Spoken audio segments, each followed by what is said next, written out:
Tere tulemast kõigile vaatama Lootuseküla järgmist õppetundi, milleks on IMI 3 ja IMI 4. IMI ise tähendab igapäevast moraali inventuuri. Sõltlase elus langus algab sellest pihta, kui inimene enam ei tegele enda eluga.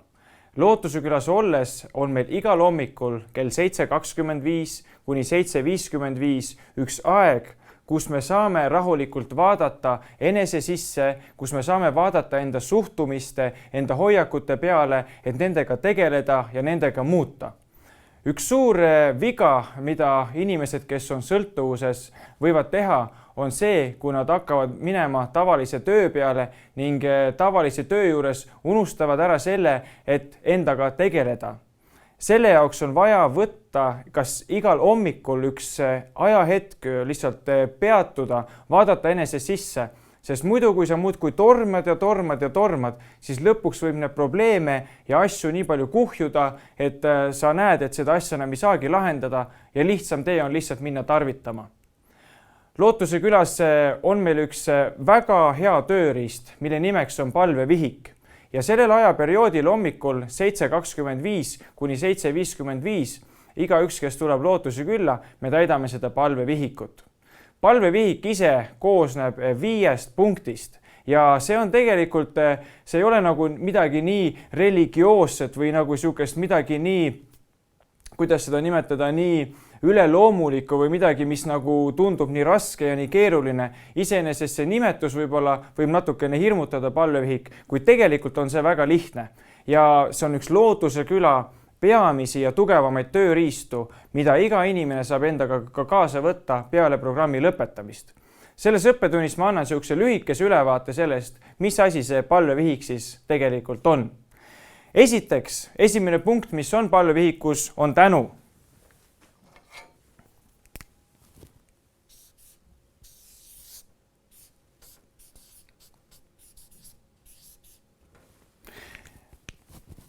Me oleme olnud minevikus, kui me oleme sõltuvuses ja ka võib-olla isegi mitte sõltuvuses, väga tänamatud.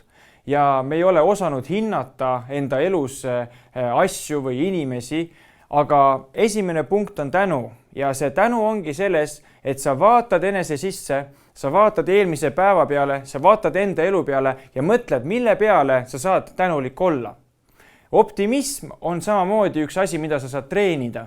Ja see, millega sa treenid seda optimisti lihast, ongi tegelikult tänulikkus. Nii et me teadlikult esimese punktiga vaatame selle peale, mille üle me saame tänulikud olla.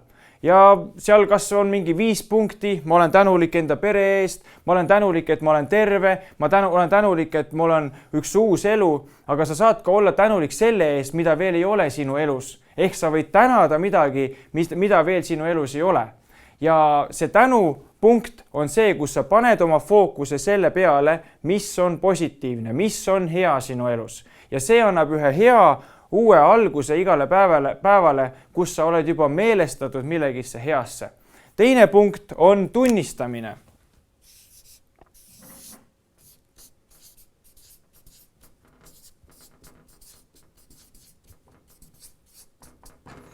Ja see tunnistamine on selle peale, et kui sa mõtled oma eelmise päeva peale ja kui sa mõtled selle peale, mis on selles päevas olnud kõige suurem sihukene väljakutse või mis on olnud kõige negatiivsem asi, mis oli sinus eelmises päevas. Võib-olla midagi, mis vaevab sinu enda südant. Ja see palvevihikus ka see ühtepidi töötab nagu sihukese teraapilise mõttega, et sa saad selle välja kirjutada, et sa ei pea enam hoidma seda enda südames. Ja kui sa kirjutad selle tunnistamise ülesse, siis järgmine samm, mis on selle asja juures, on andestus.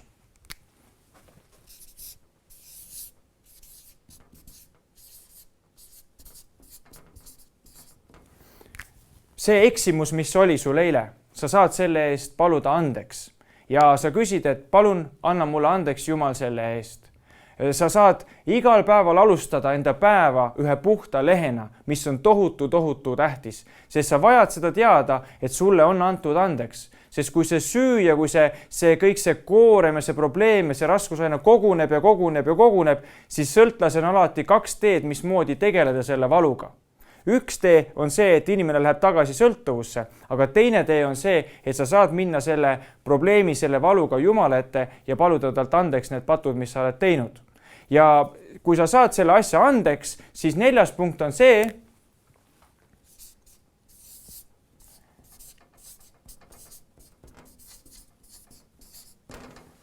et sa küsid, sul on küsimus, kuidas seda antud olukorda lahendada.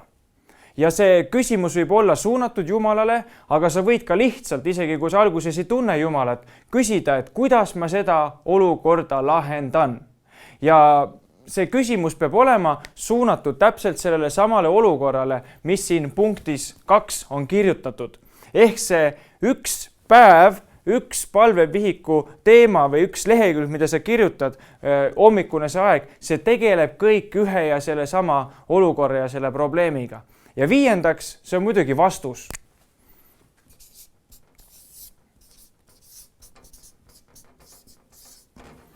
Ja see vastus ei tule kuskilt pilve pealt või keegi ei karju sulle, et kuule sina, Raimann, kas sa kuuled mind? See vastus on selline. Ei, aga see vastus tuleb väga praktilisel moel. See vastus tuleb lihtsalt tavaliselt sinu enda südamesse. See on niisugune vaikne hääl, see on niisugune tasane hääl, kes alati julgustab, kes alati trööstib, kes alati tahab anda sulle lootust, anda sulle julgust sellest antud olukorrast välja tulla. Ja siis, kui sa oled seal, sa oled esitanud selle küsimuse, siis sa ootad seda vastust. Ja selle vastusega sa saad teada, et kuidas, mismoodi seda olukorda lahendada ja praktiseerida, et kuidas need asjad laheneksid. Nii et igal hommikul me tuleme siia Lootuse külas ja ka peale Lootuse küla inimene saab selle sama tööriista endaga kaasa ja ta kirjutab need samad 5 punkti endale vihikusse ülesse. Ja see on see, mismoodi inimene igapäevaselt toimetab enda elu muutuse kalal, et muuta enda hoiakuid, et muuta enda suhtumist, et mitte lasta koormata või koguda neid hästi palju probleeme ja raskusi, aga igapäevaselt võtta see asi käsile ja küsida, mismoodi seda olukorda lahendada. Elus me saame igaüks kuulda kokku 3 erinevat häält. See võib olla kas sinu enda hääl, tavaliselt need minu enda mõtted ja asjad on sellised pigem egoistlikud, mis tahavad midagi rohkem endale saada. Teine, keda me saame kuulda, on Jumala hääl meie enda südames. Jumal on alati see, kes julgustab, kes ehitab ülesse, kes annab ühte lootust, kes annab ühte positiivsust sinu elusse. Ja 3. on hääl, keda me saame kuulata, on ka saatan. Ja saatan on see, kes alati lõhub ja tõmbab maha ja süüdistab ja niimoodi.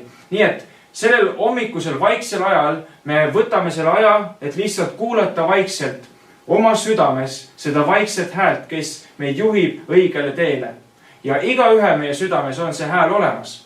Ja see võti ja see võit tulebki sellest, kui me hakkame kuulma seda head häält oma südames. Ja mitte lihtsalt kuulma, aga me hakkame ka tegutsema selle sama hääle järgi. Ja see on üks põhiline tööriist Lootuse külas. Ma ei väsi seda kordamast, aga see on midagi, mida igaüks, iga inimene, kes Lootuse külast on läbi käinud, saab ühe uue harjumusega endana kaasa ja võtab selle enda ellu kaasa. Ja peale seda programmi on inimesel vaja luua endale üks uus programm. Enam tal ei ole neid piire, nagu on Lootuse küla programmis, aga ta peab looma endale ise ühe programmi, mida ta hakkab enda elus rakendama. Ja palvevihik on üks tohutu tähtis asi, mida ta saab kaasa võtta. Et hommikul enne tööle minemist ta istub maha, ta kirjutab need asjad välja, ta tegeleb enda probleemidega igapäevaselt ja see annab ühe tohutu hea garantii selleks, et inimene jääbki elu lõpuni kaineks. Miks? Sellepärast, et ta tegeleb enda eluga. Igapäevane moraali inventuur.